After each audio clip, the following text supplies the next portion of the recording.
¿Qué tal, queridos viajeros? Somos Gonzalo Guille. y Robert. y Sargos de Remas en la reseña, en podcast, la reseña larga de Doctor Strange de 2016, la 1, la primera.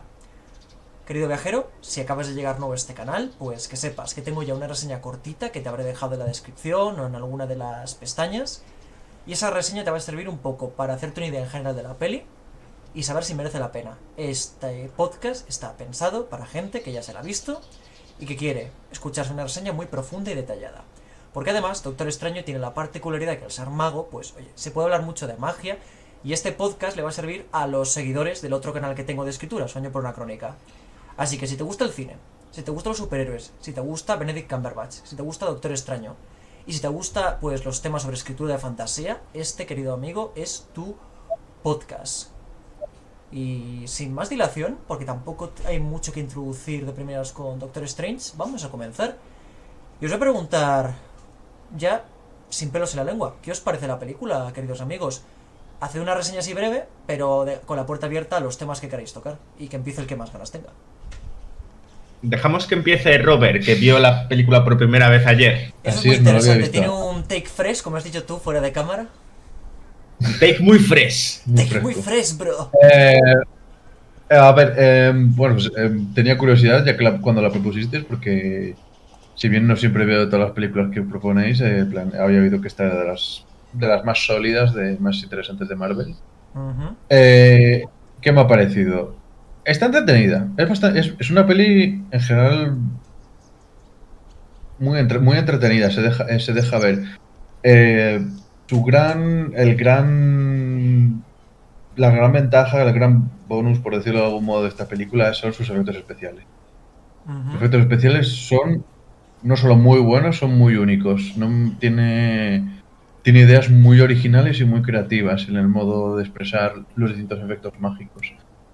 Es probablemente, con diferencia, el motivo más fuerte de toda la película. Quitando eso, las peleas están bien.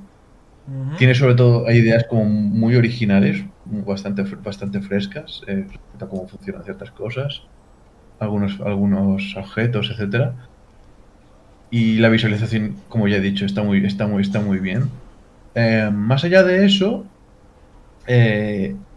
la historia es relativamente normal si le quitas los efectos especiales. Hay malo malísimo que quiere destruir el mundo, hay dimensiones oscuras, energía oscura. A mí todo esto ya me suena. Pero tampoco es mala, es sólido. Es un camino del héroe de manual, la película. Pero de manual. Incluso con escena forzada de lo que se llama la caída, que es ese momento en el que el héroe de repente tiene un momento de duda sobre sí mismo. Por suerte no dura demasiado. Es con frecuencia, es muy frecuente que cada vez que una película fusila el camino del héroe, de repente se embarra por completo en ese momento y es insoportable. A mí directamente no me gusta, me parece casi un insulto al espectador, pero bueno, hay como esa idea de que hay que hacerlo así. Si no por algún motivo no funciona. Historia bastante normalita. Los actores están bien. Algunas elecciones de casting un tanto extrañas, pero las actuaciones son sólidas. Benedict Cumberbatch lo hace bien, lo hace quizás muy bien, pero tengo un problema con él y es que es el típico actor que cuando le ves, tú piensas en Benedict Cumberbatch, no en el personaje que está haciendo. Es una precuela de Pedro Pascal. Es un buen argumento. Es que No llega al extremo de Pedro Pascal. Pedro Pascal. Ha sido sin querer. No llega de momento, pero me pasa con ese actor. A mí personalmente. Ok. Esto lo comenté en la reseña corta, lo de Cumberbatch. Luego explicaré un poquito más. De hecho, antes de empezar la película le decía... Tío, ¿usted cómo se llama? Doctor Cumberbatch. Es como, qué nombre tan extraño. Y así se queda el nombre. Doctor Cumberbatch. Bien. A grandes rasgos, eso. Vale. Yo, añadiendo lo que has dicho tú, no sé si así eran los cómics, pero me da la sensación de que si no lo era ya, está muy starkarizado, en plan de, es un poco Tony Stark. En plan de, ¡buah! Bien visto. Soy un alma en mi campo, despreocupado, rayando los límites de lo inmoral dentro de mi campo. Mira cómo corro por la autopista sin prestar ningún tipo de atención a la carretera. O todo es culpa de todo el mundo menos mía, ¿sabes? Es decir, y boom, se redime a tope. Y entonces eso es un poco Stark. ¿Y qué es lo que ocurre? Les funcionó muy bien con Tony Stark y a mí me parece que aún así funciona de manera sólida aquí. Sigue siendo un camino del héroe, como ha dicho, pero en fin. Yo creo que no tengo que añadir mucho más que lo que no haya dicho Robert. Los efectos especiales me parecen brillantes. Es Marvel combinado con Inception. Y de hecho me parece hasta que en cierto sentido es un Inception mejor. Porque en Inception te ponen la limitación de, no, como nos estamos infiltrando y queremos hacer que esto parezca real, no modifiques el sueño del receptáculo porque entonces se cosca de que es un sueño y entonces nos echa. Entonces Inception usa eso para mantener todo relativamente normal. Ajá.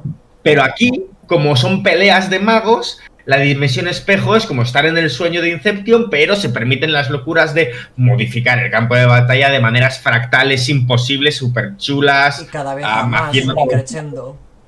Cada vez a más, cada vez hacen locuras más grandes. Luego tienen todas estas secuencias de el multiverso es muy complejo y le empieza a hacer un recorrido cerebral multidimensional y le deja todo loco. Muchos de estos momentos... además me acuerdo que se disfrutaban mucho en la gran pantalla del cine, la verdad. Sí. Es de estas pelis que merece la pena ver, como mínimo, en un proyector. Al menos una vez en la vida. Y que además son muy deudoras del cómic, por cierto. O sea, esos mundos de colores, manchas, demencia, vómitos, de trippies. Eso parece sacado de una viñeta dibujada por Jack Kirby, o en este caso Steve Ditko, que fue uno de los primeros dibujantes de Doctor Extraño. Gon, ¿quieres añadir algo más? ¿O le cedemos la palabra a Guille? Que hable ya, Guille. ¡Habla, Guille! A ver, yo no había leído nada del Doctor Extraño. Sí que había visto alguna cosa de él en series de animación y demás, pero justo de cómics del Doctor Extraño no he leído prácticamente nada. Entonces iba un poco a ciegas acerca de cómo es el personaje. Entonces me he encontrado con que sí que es verdad que es un poco Stark. Bueno, yo, la verdad es que respecto a Benedict Cumberbatch, yo cuando anunciaron el casting por primera vez dije, hostia, pero joder, es él. Entonces me parece un casting muy bueno. Y a mí no me pasa eso tanto con Benedict Cumberbatch que le pasa a Robert, de decir, veo al actor en vez de al personaje. No, porque a mí sí me parece como muy camaleónico este hombre. Yo he visto algunos roles en los que el tío... Pues eso, yo lo llamaría camaleónico, pero desde luego es un buen actor. Tiene unos rasgos físicos muy, muy peculiares, entonces a ver, es por eso, básicamente.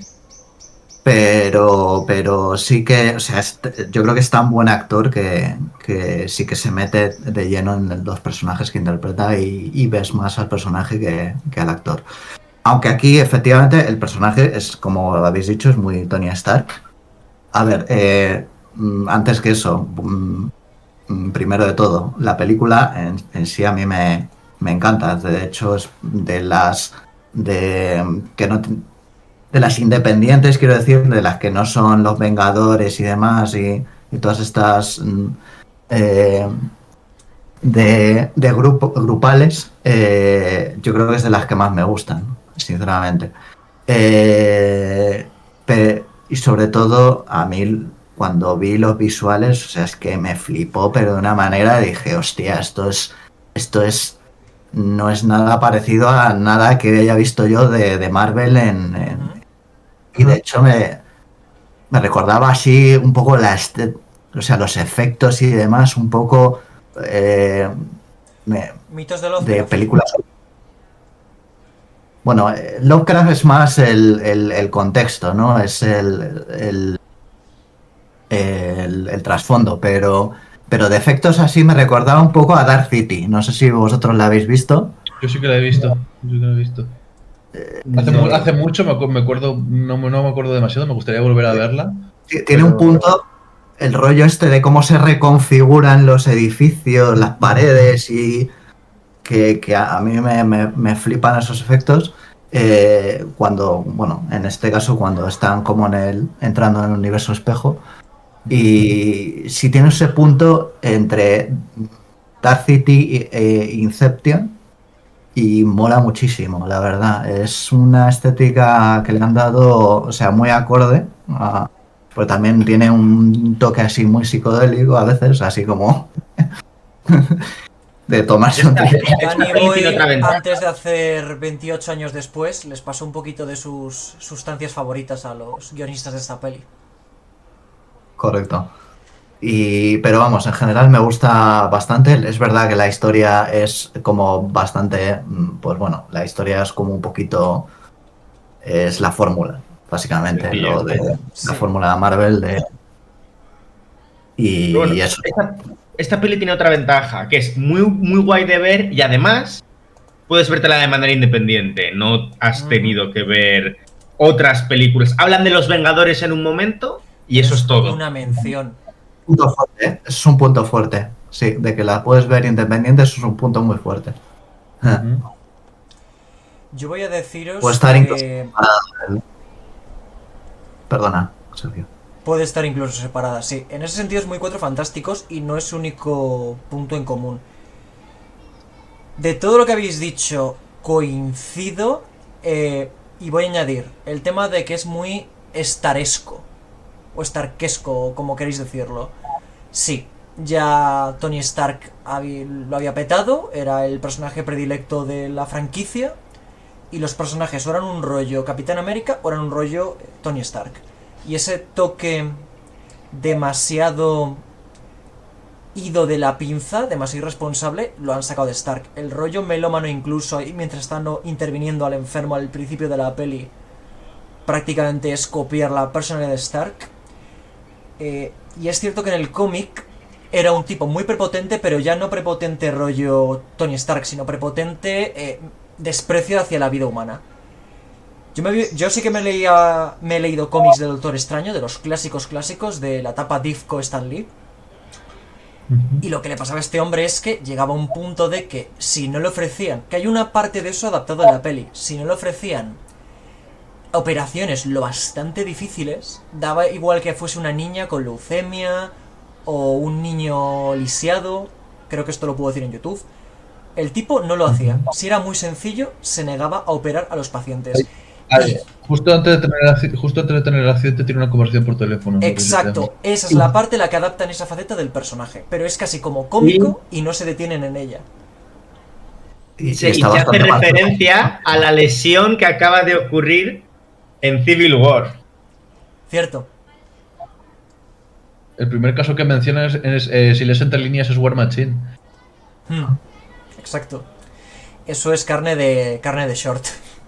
Pero vamos, que yo creo que lo que le falta al guión, hablando del guión, sin desmerecer efectos visuales y otros temas, es haberle buscado un puntito más de drama en algunas partes, porque Strange es muy dramático. Luego lo dirán en la secuela. Tuvo una hermana, la hermana murió. De hecho, me vi una película de animación en la que perder a la hermana era uno de sus motivantes para volverse médico. Y eso aquí ni está ni se le espera. Luego la parte del entrenamiento podría haber sido un poquito más dilatada. Si en los Cuatro Fantásticos de Josh Trank decíamos que tardaban mucho en conseguir los poderes, aquí me da la sensación de que los consigue muy pronto. Es verdad que hay cosas que practica y que le cuestan un poquito de dominar, pero muy rápidamente ya es un hechicero de la parra. Y eso respecto a la historia, que creo que se podría haber mejorado por ahí. Y estoy de acuerdo con todo lo que habéis dicho del guión. Efectos visuales, lo habéis descrito muy bien. Y yo, en cambio, respecto a Cumberbatch, estoy un poco de acuerdo con lo que dice Robert y estoy también al mismo tiempo de acuerdo con lo que ha dicho Guille.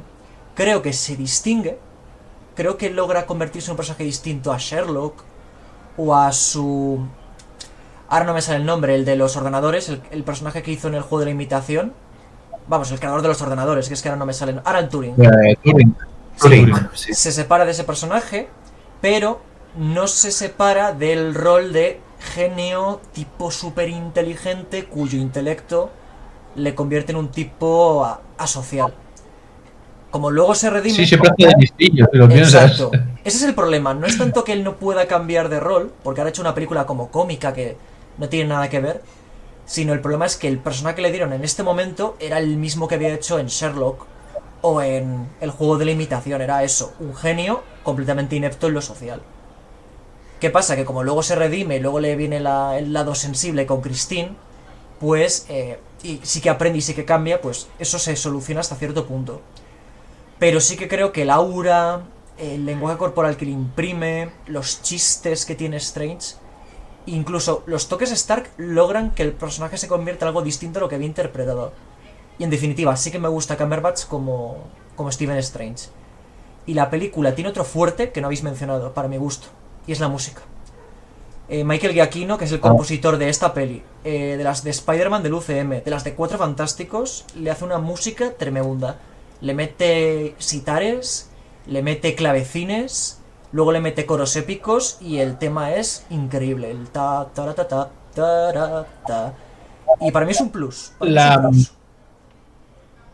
Me parece que el diseño de sonido también hace muchos favores a la peli, porque, por ejemplo, la peli tiene ciertos momentos cómicos que, en mi opinión, no son demasiados y encajan muy bien, porque está muy bien dirigida en ese sentido, porque tanto la acción, cuando ocurre en mitad de la acción, como la música, parecen como interrumpirse en los momentos graciosos. Por ejemplo, cuando él quiere como coger las hachas y la capa le dice, no, coge esto, coge esto. Hay un momento en el que de repente la música que estaba viendo de enfrentamiento parece como detenerse, también parece como detenerse un poco el plano, y eso hace también que tiene como unos toquecitos de humor que son lo justo a veces como para aliviar un poco de tensión, y en mi opinión encajan bastante bien dentro de lo que generalmente es una película relativamente oscura. Yo creo que yo no opino, no me parece que el humor en esta película destaque lo más. Pero tampoco es excesivo. No, pero tampoco destaca. A mí tampoco creo que aporte nada. Los toquecitos de humor que tiene me parecen unas buenas pinceladas. Es a donde quiero llegar. Sí. Y como hay otras películas de Marvel en las que esas pinceladas son unos brochazos que a veces afectan al tono, a donde quiero llegar es que esta película no llegan a desfigurarla. ¿No? Ya, bueno. Está al llegar. Yo debo decir que, llamadme facilón, a mí los chistes de esta peli, quitando que son más o menos, a mí sí que me hicieron bastante gracia. Todo el tema melómano de Strange, cuando le habla de Beyoncé a Wong, o cuando se le cae la fregona a Christine detrás y se lleva el susto de su vida, toda la pelea que tiene Astral con el malo, eso está muy divertido. ¿Sabes que lo de la fregona no estaba planificado? Me lo puedo creer. Que en un principio el problema era que se les cayó la fregona, ella se pegó un susto de la leche y dijeron, vale, como la reacción era tan auténtica, dejaron esa toma. Vamos, que es un síndrome de Harrison Ford. A mí el humor de esta peli, lo que dice Gonzalo es cierto, es que, claro, ya habíamos tenido películas como Era de Ultron, que es que en la Era de Ultron es chiste por escena. Y Era de Ultron pretendía ser un poco más seriota. Y esta no es que se convierta en un drama, ya he dicho yo que le falta drama. Evidentemente sí es una película juvenil que podría ver casi toda la familia, no hay ninguna escena así muy fuerte.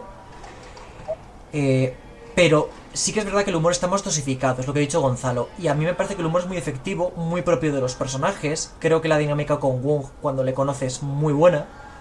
O sea, también está el chiste este muertes en pantalla en esta película, es decir. ¿Qué? Toda la familia depende de los niños. Depende de los niños, quiero decir que es un tono, no llega a ser súper dura, como a lo mejor sería la secuela. Pero quiero decir que a mí en general el humor me funciona. El humor funciona así. Pero vamos, yo os voy a preguntar el tema importante de esta peli. Y es que, si os dais cuenta, si ves el UCM hasta esta peli, quitando excepciones, la fantasía, como tal fantasía, era limitada. Era casi todo más rollo ciencia ficción. Había habido alienígenas, tecnología, portales dimensionales, pero no había habido magia o fantasía como tal. Mi diréis, Thor. Bueno, Thor te lo dicen en el mundo oscuro una y otra vez. No somos dioses, somos alienígenas. Una cosa que a mí me patea un poco la moral. Entonces, en esta película ya te introducen la magia. Y hay que hablar de qué os parece la magia en esta película para ya abordar ese tema del que queremos hablar, el tema del sistema de magia, cómo se aplica el UCM, porque luego cambió mucho las reglas de las siguientes películas. No sé Bien, cómo queréis abordar este tema al principio. Si queréis empiezo yo comentando. Empieza. Yo no tengo un problema con la magia en sí, porque ciencia ficción, el UCM siempre ha estado lleno de cosas sobrenaturales. Lo que pasa es que nuestros héroes eran seres humanos de la Tierra a partir del año 1900. Eso quiere decir que la manera de observar las cosas sobrenaturales era por el lente de la ciencia de la época, siempre con toques sobrenaturales. De hecho, es un tema muy típico en ciencia ficción, precisamente tratar de explicar de forma científica conceptos normalmente vistos desde la religión o desde la fantasía. Exacto. Y estos simplemente son los mismos factores sobrenaturales, pero vistos desde un prisma más, pues, místico, más espiritual. ¿Y qué es lo que ocurre? Que es simplemente una dimensión de poder más. Es decir, ahora estáis aprendiendo a utilizar la ciencia en estos aspectos aquí en la Tierra, que los alienígenas ya la tienen desde hace eones. Vale, pues el aspecto místico ya está trabajando con fuerzas como estas de portales, gemas del infinito, seres interdimensionales que te atacan, peleas con personas aumentadas a través de magia, reliquias mágicas que básicamente es como si fuesen super tecnología de esta que si con vibranio o cosas así. Pues ya está, ya lo tienes. Es lo mismo, solo que es otra faceta de lo sobrenatural. Podéis continuar, yo añadiría cosas, pero prefiero que continuéis ahora si queréis decir algo sobre este tema. Que más. Bueno, la magia es visualmente muy vistosa, como ya hemos dicho varias veces, pero tampoco queda muy claro qué pueden hacer o qué no. Más o menos pillas que pueden hacer los portales, que pueden hacer ciertas especie como de armas de mano, usar esta especie como de hilos y látigos. Y escudos y abanicos, diferentes formas. Que además en sí es un arma bastante peculiar de usar. Es como que tejen, ¿no? La realidad o algo así. Son como tejer de realidad o de átomos. Parece que pueden cambiar las dimensiones de los espacios, pero eso ya es meterse casi en magia oscura. O sea, no te queda muy claro cuál es la magia que empieza a alterar las normas de la realidad y cuál es la que no. No, es como que es un tabú muy fuerte, pero tampoco te explican dónde empieza una y dónde acaba la otra. Es más todo el tema de extraer poder de la energía oscura, y hacen mención que con eso es con lo que la anciana se mantiene viva. No tanto el tema de distorsionar la realidad. Hay una escena en la que pero por ejemplo en la primera escena. Pero en la primera escena de la película, en la que Caecilius se enfrenta a una figura que obviamente es la anciana, porque todavía no te la han revelado, y la anciana empieza a usar esa magia de distorsión del espacio, y Caecilius le dice hipócrita. Yo supongo que es porque ella, llevando la capucha, en ese momento estaba extrayendo, haciendo lo que hacía él, de que le sale como el simbolito este de aquí, así indicando que estaba pero extrayendo. Pero se entiende, yo entiendo que los poderes en sí también son una aberración. Se ha extraído. Sí, porque les corrompe luego, ¿no? Tampoco queda muy claro qué coño les hace. Que les sale la marca. Luego están los malos que se quedan con los ojos en carne viva. Pero tampoco te queda muy claro. No hay en ningún momento una explicación de por qué está mal usar esa magia. Al Mordo le da un ataque de fimosis por el hecho de que la gente usa esa magia. Pero tampoco queda muy claro por qué. Es muy visual, pero tampoco se explica nada en ningún momento. Es un poco lo que vas pillando según lo ves. Yo en la película entiendo que la dimensión espejo es el espacio donde tú puedes distorsionar el universo. Luego, cuando Caecilius hace el ritual por primera vez en la catedral, lo hace fuera de la dimensión espejo. Y creo que a lo mejor ahí está lo hay raro. hay escenas en las que alteran el espacio sin estar en la dimensión espejo. Y lo deja bastante claro la peli, eso sí. Puede llegar a ser un poco confuso. Pero, por ejemplo, el momento en que Doctor Extraño mete a Keith Lewis y sus secuaces en la dimensión espejo y dice, ¡ja! Aquí vais a quedaros atrapados, no sé qué. Y Morgo le dice, tío, la has cagado, aquí es como mucho más fuerte. Antes de esa escena, justo antes de esa escena, había estado habiendo momentos de distorsión temporal. Claro, fuera de la Espacial, dimensión espejo. Espacial. La temporal es la que hace luego.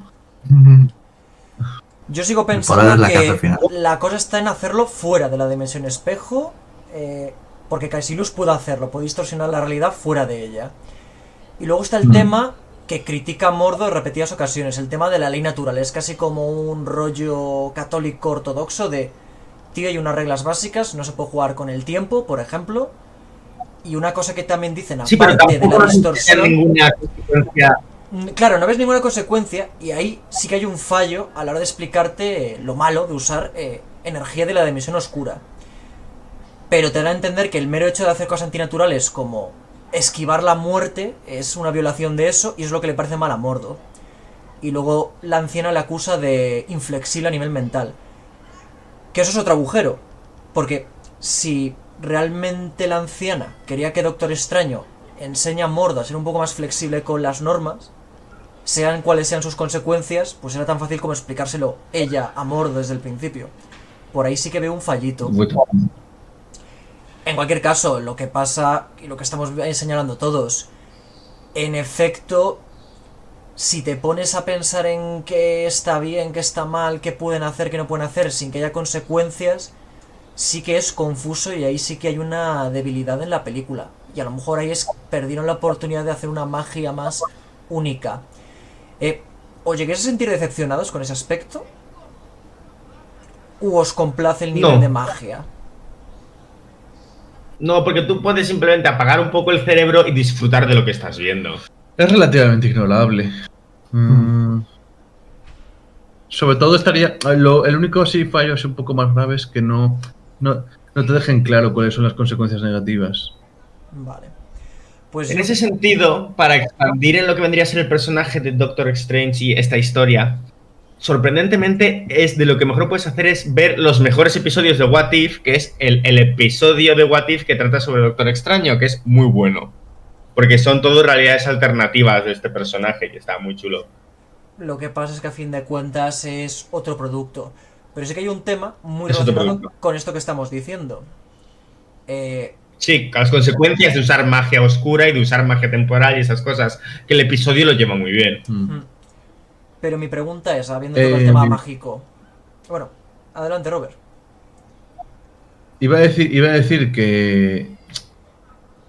¿Cómo decirlo? Trata el tema mágico y hay mucha magia y todo lo que quieras, pero no veo que haya la más mínima espiritualidad. Más allá de que tiene así un poco una estética un poco zen, los magos estos, no veo que haya una espiritualidad real detrás de nada de lo que hacen. No hay una religión, no hay un sistema de creencias claro. No sé si me seguís. Te sigo. Perfectamente. Y es muy probable que sea precisamente porque como el personaje de Doctor Strange es rollo full académico, tiene como un sistema de aprendizaje completamente académico de empollar, practicar y no sumergirse tampoco en creencias. Yo creía que absorbía algo de eso, pero bueno. A ver, los conocimientos que necesita tener para comprender las cosas, pero es cierto que el personaje más místico, que es la anciana, va ahí con su aura de misticismo, pero tampoco imparte lecciones del mismo, simplemente es mística marca registrada. Sí, o sea, yo uno de los más grandes defectos de la película es que me da la impresión como que desaprovecha mucho la atmósfera y la estética de... Incluso de la representación de lo que sería un monasterio en Nepal. Al final hay de todo menos nepalíes. O sea, podría ser eso Hogwarts sin ningún problema. Bueno, a ver, Como lo que por qué decís- por qué esta gente está en el Nepal, exactamente. Siendo un poco, convirtiéndome un poco en Capitán What If, eh, Como no está en- Alfonso, te tiene que haciendo, poseer, ¿no? haciendo un homenaje a Alfonso. No, digo que podría, sí, efectivamente, se podría explorar ese punto de vista de cómo choca el escepticismo, porque al final este es un personaje escéptico, el Doctor Extraño, y muy metódico y muy científico, con todo el rollo místico, donde, o sea, cómo choca. Eh, Al principio sí te lo dan a entender que el tío no asume eso, pero luego como que lo, que lo abraza como muy rápido. Entonces ese concepto todos, yo creo que no, a lo mejor lo podían haber explorado un poquito mejor, sí. Eso es un poco lo que he querido decir al principio. Porque es que, claro, la Mm. película no llega a las 2 Ver el horas. arco de- Y no le habría Mm. venido mal, pues por ejemplo, lo que decís, tocar el tema de la fe y la religión en el UCM, que creo que hasta la fecha, quitando Daredevil, no ha habido ningún producto del UCM o Marvel en el cine que haya abordado el tema de la religión. No sé Shang-Chi, porque Shang-Chi es de las pocas películas que me falta por ver del UCM. No es religión, no. Pues es un tema que tienen pendiente y coincido con vosotros. Sí, estaba muy a huevo. Yo sigo pensando que a esta película, más que la trama romántica con Christine, le hubiese sentado mejor meter la trama de la hermana, que es súper dramática en la historia original. Porque básicamente se muere ella de un infarto. Steven no lo puede impedir, es lo que le motiva a ser médico. Y ahí podrías haber tenido una trama muy intensa y muy de jopetas. Pues ¿por qué le pasó esto a mi hermana? Que casi estoy extrapolando la peli de animación que he mencionado antes a la peli. A lo mejor entiendo que querían distanciarse de esa historia. Pero es que me pareció muy bueno en su momento. En los cómics está. Y no me habría ganado la película. Pero a lo mejor no querían que fuese tan dramática. Y creo que van por ahí los tiros. Y el tema este de. En el Nepal. Es que, claro, en los primeros cómics, el anciano es un mentor asiático. Es marcadamente más rollo chino de esos países. Y es que yo creo que en la época. O sea, te crean este santuario que es Kamartaj, que es casi como un santuario de magos internacional. Ahí, de hecho, en la Sakura veremos hasta un minotauro. O sea, puedes ver hasta pitufos haciendo magia. Pero el tema es que creo que evitaron hacer referencias al Tíbet, que es donde hay otras veces santuarios en los cómics, para no ofender a los chinos. Y creo que por ahí puede estar la explicación. No tengo la confirmación, no estoy seguro, pero creo que por ahí está la explicación de por qué hay una falta de toques orientales más marcados. Es casi, pues lo que dices, muy neutro. Y Tiene mucho sentido. Tendría sentido. Por aquella época me suena que Disney quería llevarse bien con China. En esa época Hollywood creo que era Hay que le tener daba cuidado. las aguas a China. Sí, Y hay que tener cuidado con el mercado chino que luego afecta mucho. Ojo, al momento de grabar como- esto ha cambiado, porque por ejemplo Superman, por decir una, ha hecho muy poquito dinero en China, ya no está teniendo el peso que tenía antaño. Porque los chinos Pero ahora hace unos están años a no hizo hostias China con una los declaración también. así en plan de que no iba, o sea, es que a menos que fueran completamente adaptadas y cortadas para ellos. Es que el culmen de eso fue la película esta de Mulan, Claro. que llegaron a firmar partes incluso cerca de un campamento de prisioneros uigur y la hicieron completamente en China y luego realmente la lanzaron en China y se comieron los mocos y dijeron no vale la pena. Creo que eso fue un poco el punto de inflexión. Fue un caso. Y ya os digo, esta peli se vio Sí. afectada por ese O tema sea, también. pese a hacer la película específicamente para un público chino, no funcionó en China y dijeron no vale la pena. China ha tenido problemas para acercarse a su propio público de toda la vida y eso también les pasó, por ejemplo, con Kung Fu Panda. Bueno, Doctor Extraño. Hemos hablado del tema de la falta de religiosidad, la falta de espiritualidad. Bueno, hay un momentito que no es religioso ni espiritual, es reflexivo, que es cuando la anciana va a morir. Esa escena mola. Ese momento es muy bueno. Esa escena está muy guay. Yo aquí voy a destacar, ya, que me llame pesado el que quiera, pero a ver, para mí es un oficio muy digno. A la anciana Tilda Swinton le pone la voz Nuria Mediavilla. Y ojo, la voz de Tilda Swinton es espectacular, es súper magnética. También te retumba en los oídos según lo escuchas. Pero es que la de Nuria Mediavilla, que es la actriz habitual de, por ejemplo, Kate Blanchett o Kate Winslet, para mí le hace justicia por completa a la original. Y para mí hace muy disfrutable verla doblada. Y lo mismo digo de Iván Muelas, que es el que le pone la voz a Benedict Cumberbatch. Que ojo, la voz de Cumberbatch original, increíble. Parece una tormenta hecha voz. Pero es que la de Iván Muelas también. Y para lo buena que es la voz de Cumberbatch y el desafío que es hacerle competencia a ese actor, la de Iván Muelas se queda muy cerca. Incluso el actor de Caecilius, que es Paco Gázquez, que le ha puesto la voz al Reed Richards de las clásicas, y a Crossbones, curiosamente en el mismo año, pues también voces muy bonitas. Que luego Caecilius es un pimiento de villano, es un pimiento de villano. Pero las voces están muy bien, aquí el doblaje sí que estuvo bastante bien hecho. Un pedazo de actor para... No, digo nada, que pedazo de actor Mads Mikkelsen, pero sí, efectivamente el personaje bastante desaprovechado. Sí. Sí. Y a lo que iba, Tampoco que me iba parece por- malo. Me parece que cumple su propósito. Sí, pero Es que ahí es un, coincido con es Guille. que es un personaje muy... Sí, bueno, también es verdad que es un personaje muy... que creo que solo sale en un cómic, tomo, y ya está, el Caecilius. Que realmente el que es más prominente, mucho más prominente, es Mordo, que no tiene nada que ver con el Mordo de la película. No. Mm. Por hablar O ya de sea, de... Caecilius, si os parece bien, Sí. a ver, Gonzalo tiene razón. Es funcional. Tampoco me parece el peor villano del UCM. Hay gente que dice que es el peor No, no villano. lo es. No estoy de acuerdo. Creo que Ronan o... ¿Cómo se llama este? Malekith eran bastante más planos y los actores estaban mucho más desperdiciados. Porque Ronan... Malekith es bastante peor que Ronan. Malekith bastante peor que Ronan, pero Ronan también se quedó muy por debajo de lo que pudo haber sido. Quitando la escena de la introducción, Eso es que la cierto, destacamos. Y creo que, a ver, al menos Malekith es Caecilius entiendes que lo que quiere es evitar morir. Bueno, vale. Sencillo, pero entendible. Y es verdad que luego la anciana, pues, se las ha traído. O sea que a mí las motivaciones de Caecilius no me parecen mal. ¿Dónde le doy la razón a Guille? Que, tío, no cojas a un Mads Mikkelsen que te pueda hacer de Dormammu o te pueda hacer de Mordo perfectamente para hacer de un villano de hola, muy buena, soy muy malo, me vas a derrotar en esta película y no voy a volver a salir jamás. Es tirar dinero a la basura, es tirar talento a la basura. Ese es el problema y donde le doy la razón a Guille.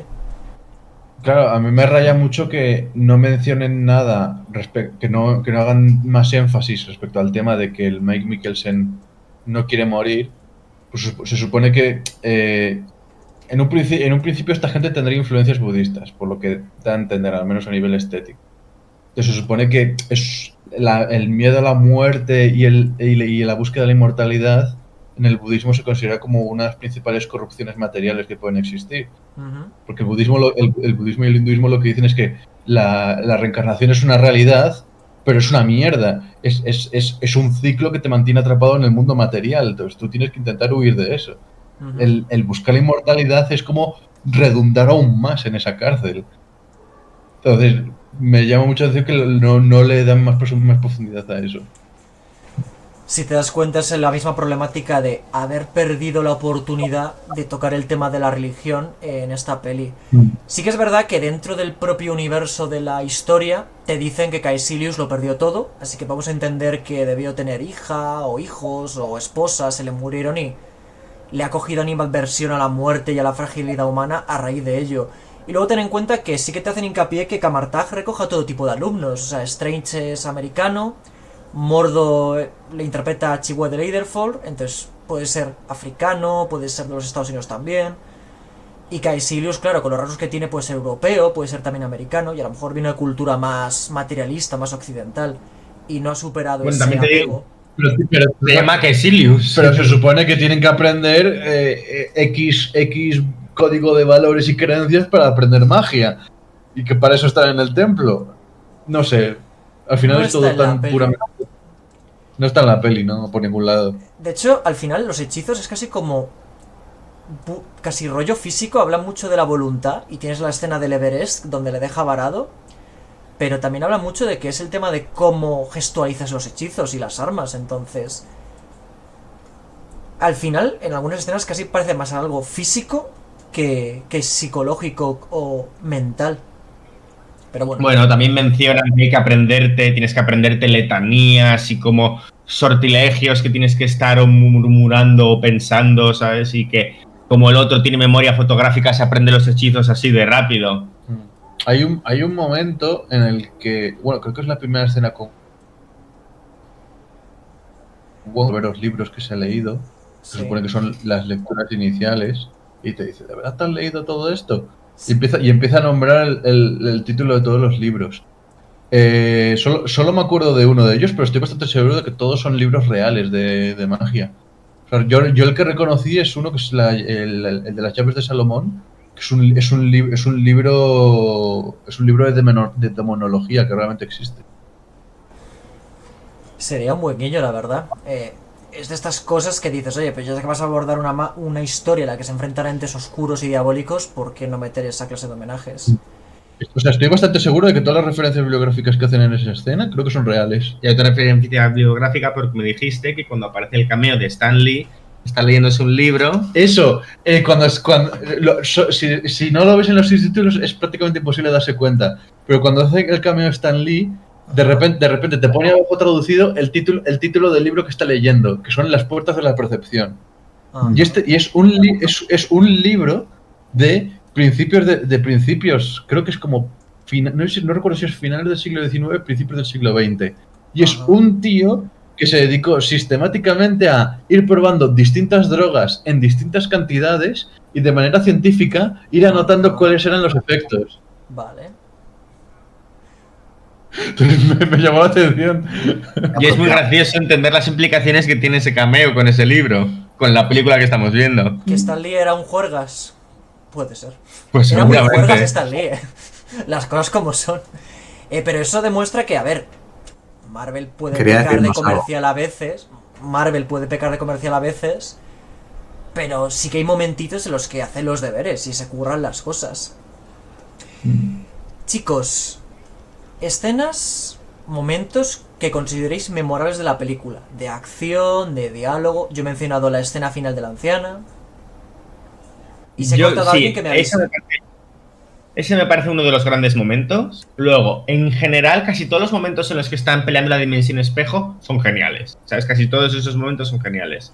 Pero hay un momento que me parece que se ha quedado en el imaginario colectivo de en general los fans de Marvel y que me parece que es un detalle buenísimo, que es, en general, la actitud, la personalidad de la capa y en concreto el momento cuando el otro como que se lo va a cargar y la capa hace no de ninguna manera, le enrolla toda la cabeza y le empieza a dar una soberana paliza contra el suelo. Ese momento es como la mejor capa del mundo. El momento más mítico y probablemente de los más originales de toda la película es como derrota a Dormammu. Dormammu, Probablemente la escena más mítica de toda la película. Correcto. De hecho es una manera, es muy sencilla de entender, pero luego tiene como niveles en las que la puedes disfrutar, porque tú dices, no es que sea eterno Dormammu, es que sea temporal y le metes en un bucle y no tiene nada que hacer, es un final muy bueno, eso hay que reconocerlo. Sí. Muy único, sí. Muy único, que es algo que ha jugado a su favor, que se sale de los esquemas. Os iba a preguntar por esa escena más adelante, entonces podemos seguir ahondando en ellas si queréis. Yo podría decir que se ha entendido que ese momento, el del Dormammu vengo a negociar, es un agujero de guión, pero yo no lo veo tan así. Es decir, el problema es que Strange toma la decisión de volver atrás en el tiempo en un principio porque han llegado tarde a defender el santuario de Hong Kong. Y dice, vale, pues vuelvo para atrás y nos enfrentamos a Caecilius. Pero te dan a entender que no van a poder con Caecilius y sus adláteres. Y Strange decide llevarle el tiempo a Dormammu. Claro, el bucle lo crea en otro universo, en otra dimensión que no es la Tierra. Entonces tiene todo el sentido del mundo. Hay quienes dicen que no es posible que una mente mortal agote a una entidad inmortal. Pero lo veo más como que la entidad no quiere estar atrapada y sí que me creo que le chantaje de esa forma. Es que ahí hay que entender que Dormammu no es inmortal, es atemporal. Que no es lo mismo. Él no ha existido por siempre. Él simplemente es como que a efectos temporales del tiempo no ha existido nunca. Entonces, de repente, existir de una manera tan concreta en un bucle tan limitado debe de ser terrorífico para un ser atemporal que existe en todas partes al mismo tiempo y nunca. Y de repente existir sí o sí en una situación muy concreta tiene que ser horrible para una criatura atemporal. Me gusta esa forma. Y yo lo interpreto así. Sí, a mí me gusta mucho esa lectura. Y te justifica porque luego, por ejemplo, no lo va a usar contra Thanos o contra otros enemigos que están en su mundo y que no supone un colapso existencial tan grave. De hecho, es como que justo es cuando cae, ¿cómo se llama el villano? Caecilius. Caecilius menciona, es una dimensión sin tiempo atemporal. Exacto. Y como que es justo en ese momento en el que se le ocurre cómo resolver la Correcto. situación. Bien visto también. Es verdad que luego, bueno, no voy a comentar otro defecto hasta comentar las virtudes. El momento que he dicho que es muy deudor de las viñetas de Jack Kirby o de Steve Ditko es cuando está en la dimensión oscura. Tú paras la secuencia y hay literalmente triángulos, escalenos y formas geométricas con unas texturas y unas formas muy propias de esas viñetas. O sea, ese es un momento en el que el cómic se apodera de los fotogramas de la película. Y es lo que, aparte del concepto de bucle temporal, ha hecho tan mítica esa escena. La estampa visual, que al final es súper importante. ¿Queréis mencionar algo del diseño de Dormammu? Porque a mí me parece curioso, me parece que llama la atención. Está guay, pero me parece que podría ser mejor. Podría ser más abstracto, pero bueno, tampoco le pidas nada. Al final es un personaje que dura muy poco y el público tiene que entender un poco lo que es. Yo creo que Es un aspecto un poco humanoide y punto. Yo creo que tal y como es en los cómics, que parece más la antorcha humana que otra cosa, O Ghost Rider. pues sí, es como un cruce. Entonces yo creo que este punto intermedio está entre ser abstracto y ser distinguible.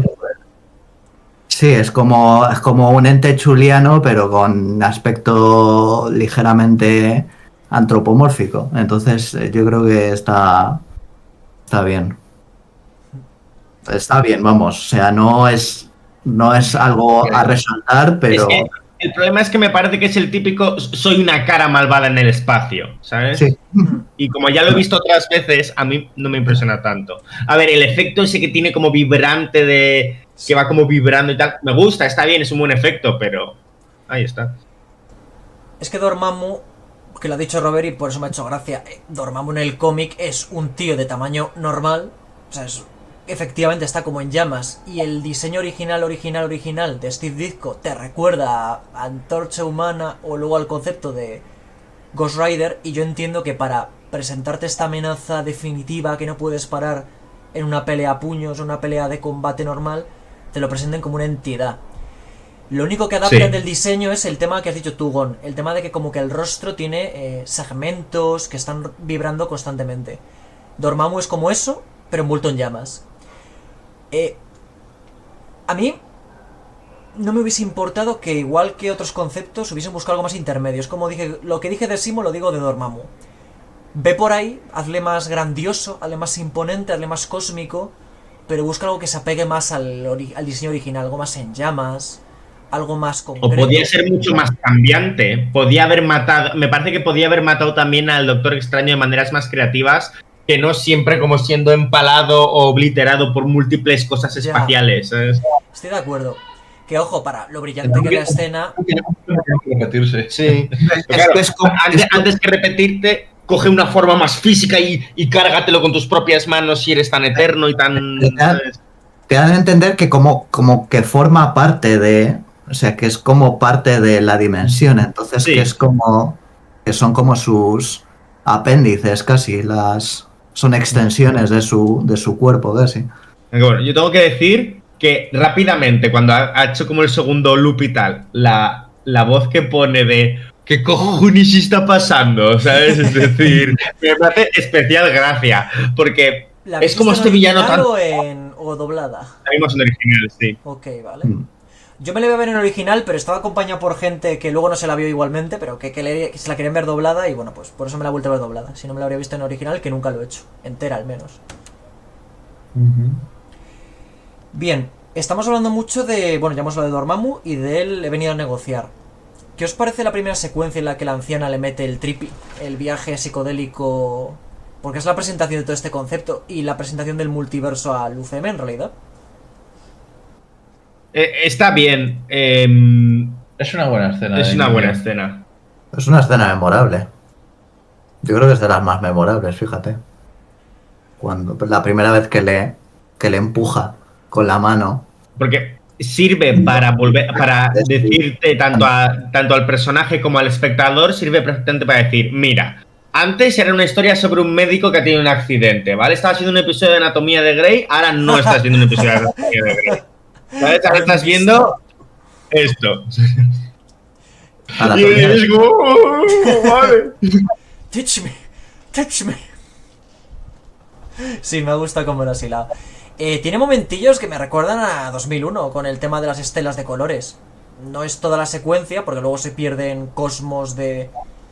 Pues eso, colores, vapores y vete tú a saber qué más, pero hay momentillos que sí que creo que hace buenos guiños.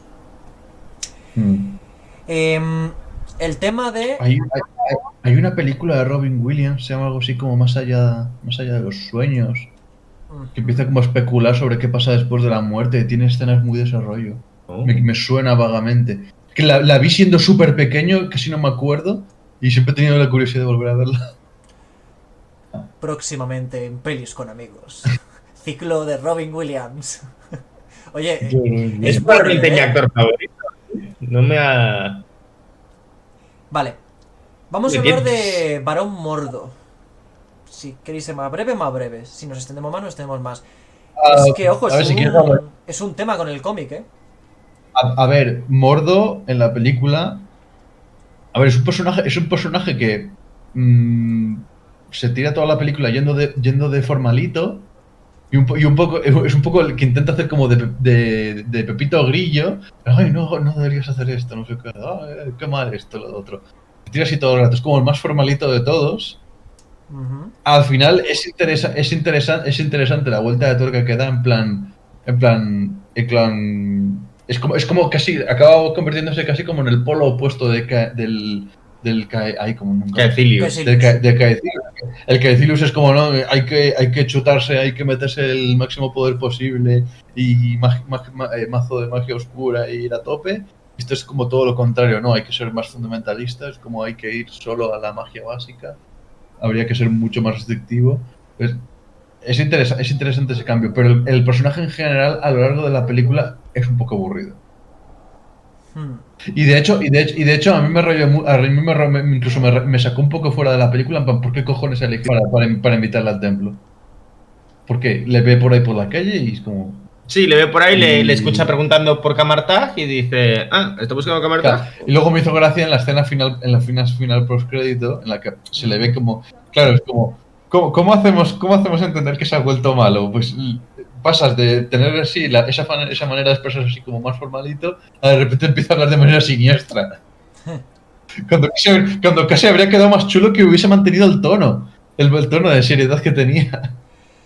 Bueno, no pasa nada, Robert, porque este personaje luego lo aprovecharía muchísimo en el UCM, saldría mogollón de películas, sería un grandísimo villano, saldría en menos de 2 años. Sí, aplicamos sarcasmo a todo lo que estoy diciendo.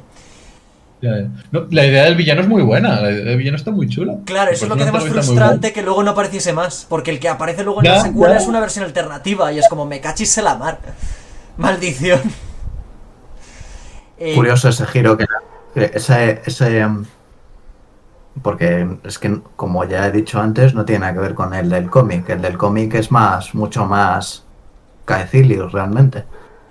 Y aquí es como que sí. Pero tiene la misma motivación el del cómic. Que o sea, el cómic ambiciona a robar el ojo de Agamotto y ser él el hechicero supremo. No tiene más, al menos las versiones que yo he leído. Es un tío ambicioso, ya está. O sea, con ambiciones es bastante más genérico realmente. Pues entonces es una idea de villano bastante desaprovechada. Bueno, muy desaprovechada. A ver. Sobre todo es que no sale más. Aquí el actor el Chiwetel Ejiofor, no... El Chehuele y Defort. Es normal que lo cambiaran. Lo que pasa es que es un síndrome Man of Steel. Te presentan un personaje que necesita más desarrollo en otra película, pero si esa película nunca llega, se convierte en una cosa pues a medias, que no se ha cocido y no se ha convertido en nada. Y ese es el problema de Mordo en esta película. Sumándole el hecho de que a mí no me hubiese importado una versión un poco más apegada al cómic. Puede ser Chihuahua de Leatherford si quieres, pero efectivamente lo que hacen en la secuela, dale greñas, una barbita, dale un toque más de místico, no tanto de guerrero, porque es que tiene un porte y una actitud de guerrero toda la película, es muy físico. Y le falla mucho el tema de que, lo que hemos dicho al principio del podcast, si no explicas cuáles son las consecuencias exactas de romper la ley natural, no vas a comprender del todo la motivación del personaje. Si lo explicas sería un villanazo o un antagonistazo, pero no lo hacen y encima luego pues jamás volverá a aparecer. Que ojo, también debo decir que el actor el chico de Lady Ford, me gusta mucho. O sea, pero lo que pasa un poco como a Mads Mikkelsen. Necesitas que esté en una historia, en un guión donde se luzca. Luego, por algún motivo, los fans adoraron a Wong y Wong empezó a salir en todo lo posible. Tampoco aparece tanto y ni hace tanto. Que no hace mucho, ¿no? Para mí tiene chistes graciosos, ¿qué queréis que os diga? Me gusta la parte de la biblioteca. También me gusta cuando le resucita y le dice Doctor Extraño, no, ya sé que me estoy saltando las reglas naturales. Y dice el tipo, no, ahora no pares. Pero no pares. Que por cierto, sabéis una cosa muy cachonda del actor, ¿no? ¿Qué? Que se llama Wong también. Que se llama Wong Que se llama Benedict. Se llama también Wong. Se llama Benedict como el prota. Era como Wong, dime. Es el segundo Benedict. Es el Y segundo. encima Sí, se claro. el personaje. Hay Porque dos Benedict. Benedict Cumberbatch, Benedict Wong. Vale. Pero vamos, es un canteo. Me imagino yo los del casting entre varios actores diciendo, mira, le hemos escogido a usted. ¿Ah, sí? ¿Por qué? Hemos notado que hay Porque un ya vínculo sí. entre usted y el personaje. No nos pida más explicaciones. Hay algún tipo de vínculo, hay algún tipo de enlace. No sabemos cuál, pero nos ha parecido apropiado. Decir que Wong en los cómics era como yo, era un tirillas. Estaba rapadito, pero no un tirillas. Aquí le ponen como rollizo y enorme. Y no es tan así en el cómic. Bueno. Bien, casi no hemos hablado de Tilda Swinton ahora que me estoy dando cuenta. Lo hace bien, en mi opinión. Fue un cambio muy extraño, porque Claro. A claro. ver, no es una buena elección de casting, pero bueno, lo hace bien. Sí. Lo hace lo Yo me acuerdo cuando salió el personaje, que claro, mucha gente decía, ¿qué coño hacen? Los de los cómics decían, no tengo ni puta idea. Pero claro, luego era graciosísimo ver en general a la gente de izquierdas diciendo, han cambiado un hombre por una mujer, pero han cambiado un asiático por alguien blanco. Eso es malo. Y estaban ahí como, ¿cuál es el cálculo matemático de la dirección interseccional de esta decisión? A mí me hace mucha gracia. A mí me hace mucha gracia cuando de repente le pregunta Extraña Amor, en plan, ¿de dónde es la anciana? Y me dice, creo que es celta. ¿Cómo qué? Afirma categóricamente que es celta. Pero lo que no saben es cuántos años tiene. Claro, es como celta de cuándo, ¿de dónde? Claro, es Celta de hace 100 años, Celta de Celta hace de Vigo. Celta de Vigo. Celta los que se fuma. Si los Atreides eran canónicamente toreros, la anciana es canónicamente galaica. Es gallega, tío, le voy a meter una pulpa A de ver, la bola, tío. oye, habría sido curioso que te vendiesen que no, en realidad es una antigua druida o algo así. Habría sido Yo curioso. creo que es un poco la idea que nos hacen creer, ¿no? Es, al decir que es celta. Pero es tienes como... que inferir mucho. Claro, porque claro. no mencionan absolutamente a nadie más. Y fíjate que luego reapareció en Endgame y que era un personaje muy para What If o para estas series de animación que han hecho alternativas. Pero bueno, yo creo que acabaremos viendo más de la anciana paulatinamente, o sea, viendo más cosas de la anciana. Es que es un Pero, personaje que tal como lo han puesto. A ver si sale en Endgame. ¿Reaparecía en Endgame? En Endgame sale cuando viajan a la época de Nueva York, en 2012. Le hace la palma astral a Hulk. Porque le mandan a Hulk, dice, ve a coger el ojo de Agamotto, que lo tiene es ahora un la... cameíto, es un cameíto. Que, ojo, ahí te explican Ya. que ella siempre estuvo esperando a Strange, lo cual te permite justificar más o menos que en Camartag se lo medio esperen. Ya. No justifica que luego ella al principio le quiera echar la patada, pero bueno. Ah, por cierto, cierto, no me acuerdo más. básicamente en la Ay, peli, perdón. cuando viene, se pone a lloriquear. Bueno, tenemos la escena de los trippies. La anciana le rechaza como alumno. Se pone ahí todo el día a llamar a la puerta. Mordo es el que curiosamente intercede por Strange. Y ya está como reticente. Y luego en Endgame te cuentan que no, que ella por el motivo que fuera. Bueno, sí que te explican que puede ver como el futuro, o que sí que puede ver momentos futuros. Ya Es sabía tan que sencillo Strange- como que ella sabía que tenía que tratarle así. Sí, bueno, vale, pero si ya sabes que es el mejor y que va a ser el mejor de todos los tiempos, ¿para qué tanto rodeo? Muy sencillo, porque si no eres duro con él y le haces creer que no puede conseguirlo, no se va a esforzar de la Pero, manera Gon, que él se luego, esfuerza. luego es dura con él en la escena del Everest.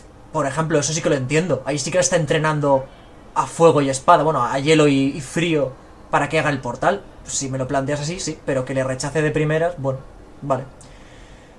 Que es verdad que me gusta la trama esta de, uy, es que es muy soberbio, a lo mejor se corrompe por eso.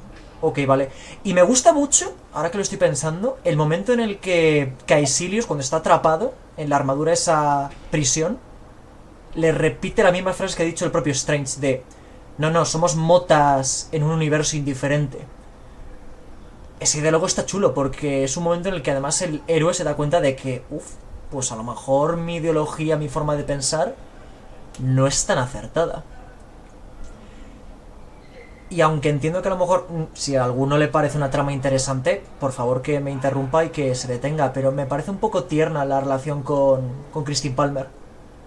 Me gusta que sea Tienen una, como... Adelante. tienen una química aceptable, la verdad. Pero no lo explora la peli. No lo explora, pero el cómo hablan de ello, entre ellos, y las pullas que se lanzan y tal, el guión te vende bien que han estado juntos en el pasado y que ahí hay algo, pero que rozan. A ver, al final es más un recurso para hacerte ver que estar en el templo lo ha cambiado. Sí, también. Sí. Pero oye, entonces es un personaje útil para la trama de, oye, mira, el héroe ya es un héroe, no es el capullo del principio. Por cierto, Rachel McAdams, ¿sabéis para qué personaje de Marvel audicionó en su momento? Ni idea. Para Wanda. Yo la conozco. A ver, yo la actriz la conozco por el diario de Noah. Por el aspecto, para Wanda. Pepper Potts. Esta chica estuvo a punto de ser Pepper Potts en su momento. Pensaba que Guille iba a hacer lo típico de yo sí que lo sé y nos lo iba a revelar. No, Pero sí, no ya intentó los- meterse en Marvel con el papel de Pepper Potts. A mí me gusta el hecho de que no sea una historia de amor que termina bien. Porque de hecho luego la secuela se casa con otro hombre. Me gusta que sea rollo, mira, durante años he intentado que tengamos algo, he intentado ser tu único vínculo social. No hay manera humana contigo. Y sí, vale, te ayudo en una situación de crisis. Rollo, te intentan matar, te ayudo, por supuesto. Pero es mejor que tú vayas por tu lado y yo voy por el mío. No digo que la película se sumerja por completo en esa trama, pero me gusta que no sea un final de amor hollywoodiense. O sea, eso me gusta. No es la gran No hay cosa, ningún pero a mí beso. me gusta. No hay ningún beso. Voy a deciros también, esta película ha conseguido que a mí Doctor Extraño me caiga bien. Porque yo, cuando leía los cómics, yo odiaba al Doctor Extraño. Porque cada vez que leía un cómic de ahora te explico, porque cada vez que leía un cómic de Spider-Man o de los X-Men por ahí con Magic y tal, no sé cuántos, cada vez que leía una de esas cosas y salía Doctor Strange, hacia a los protagonistas las grandes y mayores putadas imaginables, sin dar ni una sola explicación. Porque es el típico tío que, como ha visto el futuro, de repente llega y dice: un momento, tú no deberías estar aquí, y te hace pum y te teletransporta al infierno y sin darte ninguna explicación y dices... y como sabe que al final lo vas a resolver y que es el mejor curso de acción, pero claro, yo de pequeño leyéndolo era como, ¿qué hace este tío? Sin avisar ni nada, teletransportando a la gente a otros sitios, haciéndoles hechizos sin ningún tipo de consentimiento ni de cosa y tal, no sé cuántos, y dices, a mí me ponía de los nervios, porque es el típico tío que sabe demasiado, te cuenta demasiado poco. Entonces, claro, verle desde su punto de vista vulnerable, cómo consigue los poderes y cómo se va volviendo tal, pues eso está muy bien. Pero como sabe lo todo místico, es un coñazo viéndolo desde fuera. Curiosamente, eso que describes, Gon, lo van a adaptar en Thor Ragnarok. Le va a hacer eso a Loki todo el rato en la escena que tiene en esa película. Claro. Que, debo decir... Que la escena de créditos realmente es un tráiler de Thor Ragnarok. Más o menos. Que yo con lo que me quedé rayado de la película es como, ¿cómo coño pierde la piedra del infinito Doctor Extraño? No me acuerdo, lo más o menos. Ya lo verás cuando lleguemos. Ya, a ver, tiene que pasar, pero no me acuerdo. Y sí, por supuesto, en esta película ya es la segunda de la fase 3. Ya te presentaban aquí la gema del infinito. Para este momento solo quedaba por revelar la del alma. Y bueno, es que ya estaba todo muy apuntalado hacia el conflicto final. De hecho, una de las grandes teorías también que establecen es que Thanos tampoco hace ningún movimiento mucho más extremo hacia la Tierra. Una de las razones puede ser precisamente porque tiene... porque la anciana llevaba mucho tiempo protegiendo, ¿sabes? Entonces, también he visto eso, que es como otro argumento para que Infinity War ocurra cuando ocurra. Pero también, ojo, la presencia de la anciana también te levanta alguna pregunta de ¿en qué momento una amenaza deja de ser solo física? ¿Sabes? ¿Perdona? Da a Te entender sigo. que- Por ejemplo, ¿me estás diciendo que con cómo trata el universo a otras dimensiones, / otros planetas, / el espacio, me estás diciendo que una invasión Chitauri guiada por uno de los seres más poderosos del universo, con gemas del infinito en juego, no es una acción que merezca la pena que los hechiceros entren en acción? A ver, tienes razón en que es muy ambiguo, porque tal y como lo explica, da a entender como que ellos se encargan de las amenazas que vienen de otras dimensiones. No del universo, de otras dimensiones. Sin embargo, luego en la escena final, tienes a Doctor Extraño tratando con Thor, hablando de su hermano y de cómo hay que controlar a su hermano. Como, Claro, pero eso es como su decisión como hechicero Claro. supremo, diciendo, vale, yo voy a mantener una lista de amenazas posibles para la Tierra, ¿sabes? A lo mejor precisamente es que la anciana era como muy de... Si no es justo de otra dimensión, que se ocupen los otros. Yo voy a decir que en Endgame, cuando viajan a 2012, hay una escena de ella rechazando a los Chitauris del santuario, que son los puntos que en esta película más defienden los protagonistas, ojo. Yo, obviamente, Doctor Extraño no estaba en los planes cuando se hizo Vengadores y por eso no salen. Esa es la respuesta verdadera. Pero si lo queremos todos justificar en el mundo, no le dio tiempo y los Vengadores lo resolvieron todo muy rápido. de todos modos, esto nos lleva a lo que podríamos considerar un agujero de guión sistemático en el mundo de Marvel, tanto fuera como dentro de las películas, que es ¿por qué cuando hay una amenaza responde X héroe y no otro? Rara vez hay una justificación real. Ya. En plan, ¿qué Yo están creo haciendo el que resto? En plan, esto lo tienen el problema lo tiene hasta los cómics, yo creo. sí, es que es sistemático. Y en DC yo creo que también pasa. Cuando tienes un universo tan vasto y lleno de tantos personajes Es así muy que difícil. están muy OP, pues Encima en los cómics son autores diferentes, guionistas que algunos van a su completa bola y por más que les digas, oye, que esto tiene continuidad con no sé qué colección, y es como, no, yo Grant Morrison creo que es muy así, por lo que tengo entendido, de que se la pela por completo las reglas y que se monta sus propias películas cuando escribe. Entonces es de ahí de donde viene ese agujero que mencionas, Robert. Y creo que es lo que intenta evitar James Gunn con el universo de DC que se está armando, de que ya te ha metido varios héroes solo para darte la sensación de que puedes tener intervención de más héroes de pronto. Y los más grandes están ocupados con sus propios problemas. Pero bueno, yo creo que en concreto que los hechiceros no interviniesen en la batalla de Nueva York fue porque los Vengadores resolvieron esa crisis relativamente rápido. Es cierto. sí. Mi teoría. A ver, lo de Superman de cómic. Es porque también en los cómics independientes de cada uno también salen no sé cuántos superhéroes. O sea, no salen todos, evidentemente, pero de vez en cuando en Sandman te encontrabas ahí yo que Fijaos sea, que en Civil War Batman. medio cuestionamos que fuese una película de Vengadores, pero es que realmente ya, para ese punto de la historia, lo más lógico es que fuese una película de Vengadores. Es decir, Capitán América está muy ligado con otros héroes como para ir por libre.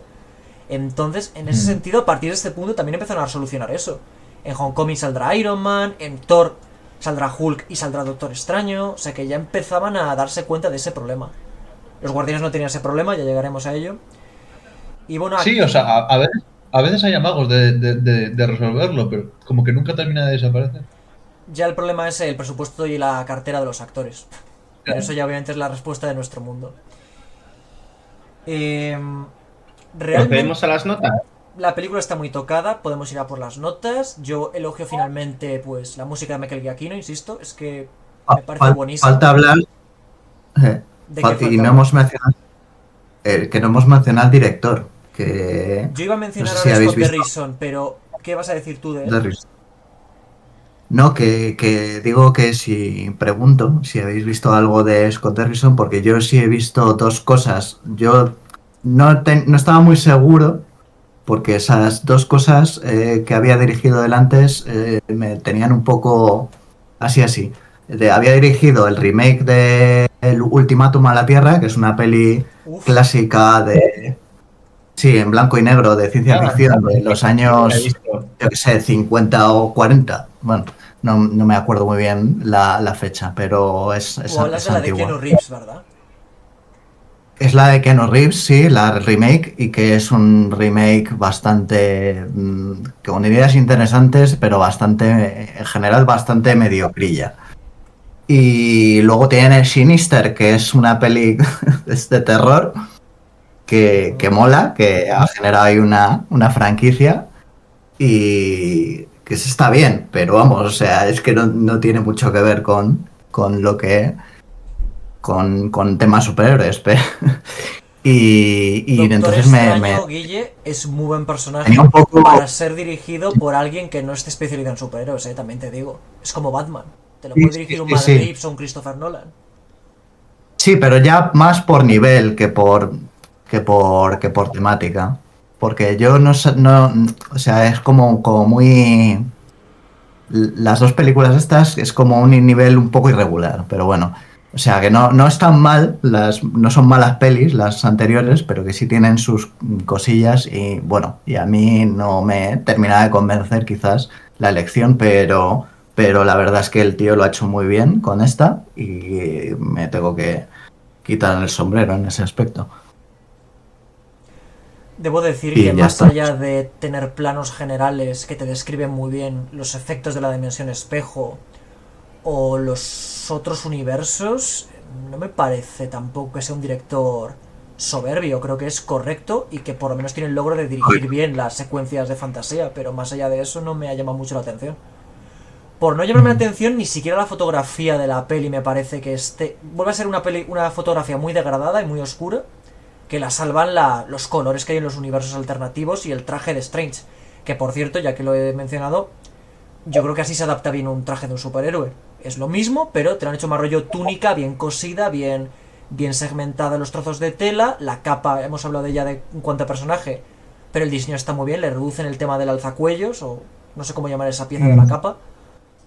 Y No que no había caído en ello, pero no había caído en ello, pero teniendo en cuenta lo nefasto que es el historial de adaptación de trajes de superhéroes, tienes razón, está muy bien. En me general, parece el equilibrio perfecto. yo creo que están bastante bien los trajes del universo cinematográfico de Marvel. Eh, Vamos, no, pero es no cierto tengo que ningún... siempre ha habido o personajes que no llevan super traje, como Bullseye en Daredevil o los X-Men mismos, porque prácticamente no llevan super traje, llevan uniformes. Es Y que luego fue muy es... sangrante con las películas de los X-Men, fue muy sangrante. Sí, un poco de daño, pero... Curiosamente, la Y causante de ahora ese síndrome es Matrix, que popularizó el cuero negro. ya. O sea que es culpa de Que a su Matrix. vez está copiado- que a su vez Ah, toda de la moda estética de Matrix, por aquel que a su vez toda la entonces. estética de Matrix está copiada de un anime, que es Blame. Pues entonces es culpa de Blame. It's your Siempre es blame. culpa de los japoneses. It's your blame, Blame. Ostras, macho, Blame. Madre mía, Sí, que... sí. Joder, Pero a lo qué que manga. voy, que a mí este traje me parece que es realista para ser un monje apartado del mundo que estudia artes místicas, pero entre los colores y las formas que se intuyen de lejos y el ojo de Agamotto, en el que va engarzado la gema del infinito, me parece una adaptación soberbia del traje. Y es que Que Cumberbatch por, que por- se parece al personaje de las viñetas. Sí, sí. que por cierto, justo me acabo de acordar, la idea esta de los edificios cambiantes y moviéndose está en Blame. También. Sí. Pues Dark City se compara mucho con Matrix, que es la Sí, pero película. es anterior a que saliese Matrix. No, La claro, o gente, sea, la gente se Blame cree que es una sería copia. todo. ¿Blame de qué Uy, año es? ¿será que Anterior a Matrix Todo no de los es tan 90, renovadora como dicen? los 90, ¿no? Mm, todo de los 90. Lo dicho, ¿será que Tengo Matrix que- no es tan revolucionaria como dicen? Bueno, eso Hombre, va para otro Matrix bebe podcast. mucho De hecho, bueno, o sea, es que Matrix es posterior a Dark City. Bueno, y ahí o sea, ya estamos saliéndonos de madre, pero hay historias sí, pero estamos saliéndonos sobre qué idea tenían exactamente los hermanos Wachowski. Por lo visto, obligaron a todo el casting y a todo el mundo que trabajaba en la película a leerse una obra de filosofía que se llama Simulacro y Simulación de un filósofo francés, no me acuerdo cómo se llama. Y por lo visto, el propio filósofo, que sigue vivo, se enteró y dijo, no han entendido un carajo. Y al final hay un cierto consenso de que al final les queda una especie como de versión muy extraña de la caverna de Platón. Es lo que les quedó. Ojo. Que no lograron captar bien las ideas originales de ese filósofo. Que hablemos de Doctor Extraño y se acaba hablando de Matrix demuestra que la película tiene calidad. Notas. Venga, que Gonzalo notas. se quiere a dormir. Gonzalo, empieza tú, anda. Ponle la nota tú. A mí me parece una película excelente en muchos aspectos, hasta el punto de que cualquier persona que le apetezca un espectáculo visual puede vérsela. Entonces, a mí me parece que es un 9. ¿Un 9? Sí. Porque me parece que... Perdona es que me haya venido tan hay arriba, muy pero es poco- que era como una opinión muy correctita de pronto 9. Es como... Es que simplemente es una cuestión de ¿por qué no te verías esta peli un día?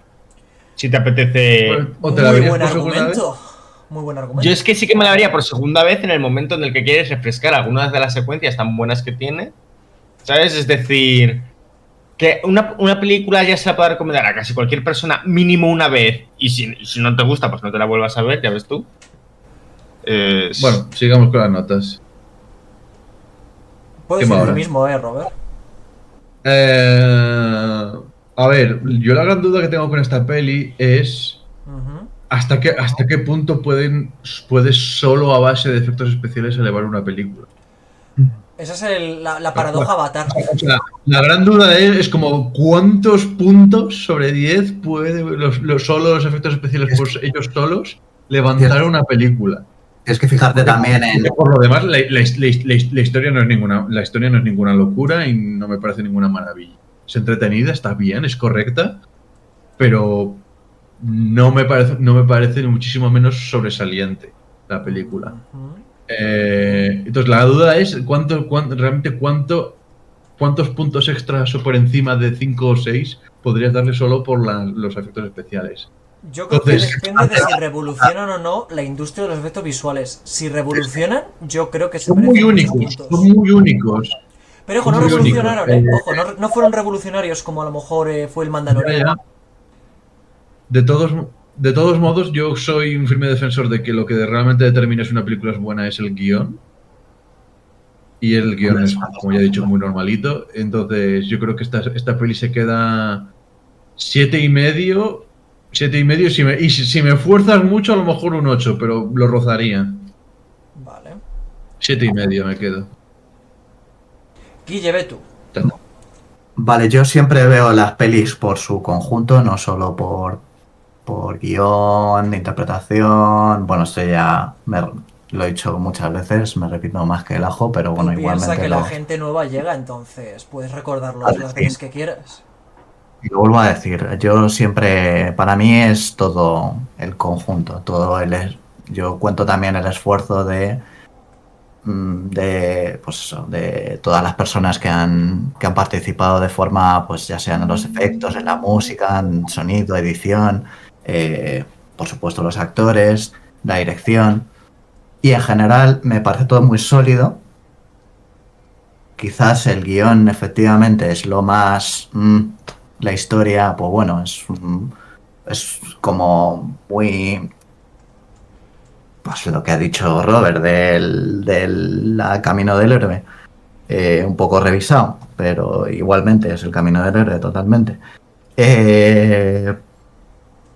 Pero en conjunto, para mí esta peli no baja del 8 y te diría que Ok. incluso un 8,5, porque en nivel de entretenimiento totalmente por las nubes, vamos, yo en ningún momento me aburrí.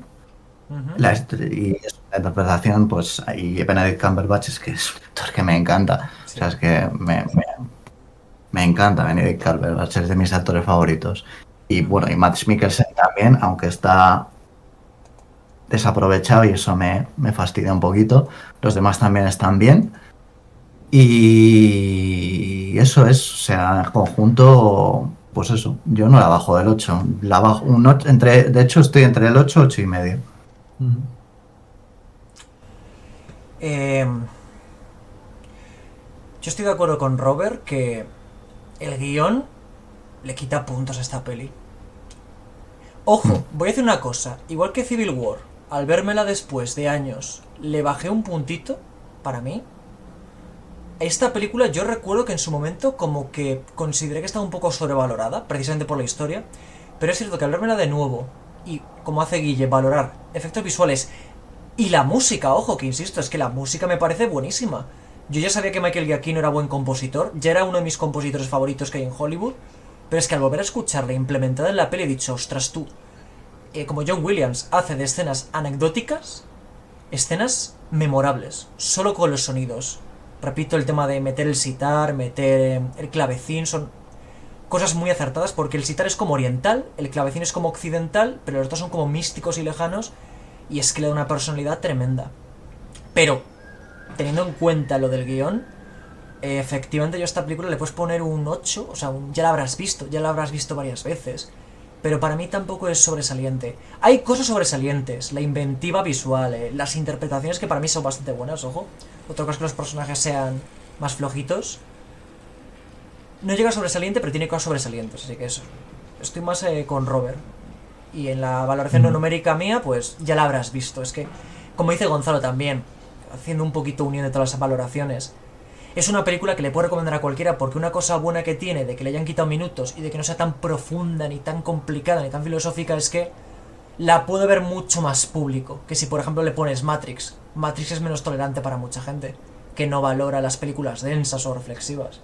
O sea, hay gente que no le gusta ese tipo de cine. Así que sí, estoy más con Robert y le puedes dar al final una de media, un 8,5 a la película.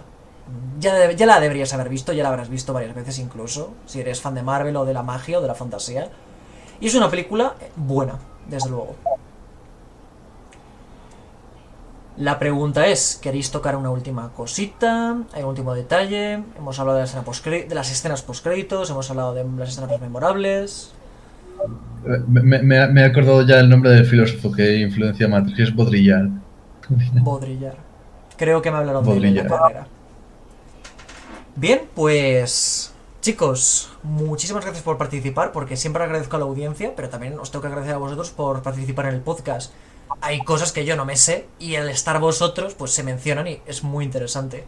Gracias por los aportes, Robert, de filosofía. Ya sé a quién llamar cuando hablemos de Matrix, por cierto. Vale. Y a ti, querido viajero, también gracias por escucharnos. Si te ha gustado el podcast, pues nada, me gusta, te puedes suscribir al canal. No solo tenemos ahora un ciclo de Marvel, sino que todos los días te traigo noticias de cine y televisión, así que si te gusta el cine de superhéroes, el cine, o quieres estar al tanto de qué se cuece en Hollywood, este es tu canal. Pásate por el canal de escritura, Sueño por una crónica, que ahí todos los días también comparto consejos de escritura creativa. En Instagram, Segos de Remas, aviso cada vez que subo un nuevo vídeo, incluido este. Y si consideras que quieres apoyar cualquiera de los proyectos, te puedes sumar a Patreon. Y nada más que añadir por mi parte, queridos viajeros. Que nada, es estupendo tener a hechiceros tan soberbios como mi audiencia y como mis colaboradores ayudándome a proteger el YouTube de las entidades multiversales. Está muy bien tener ese apoyo. Hemos sido... Gonzalo. Guille. Y Robert. Y Servos de Remas. Querido viajero, que encuentres bendiciones en tu aventura. Dharma Nimeldus. Adiós. Adiós. Chao. Adiós.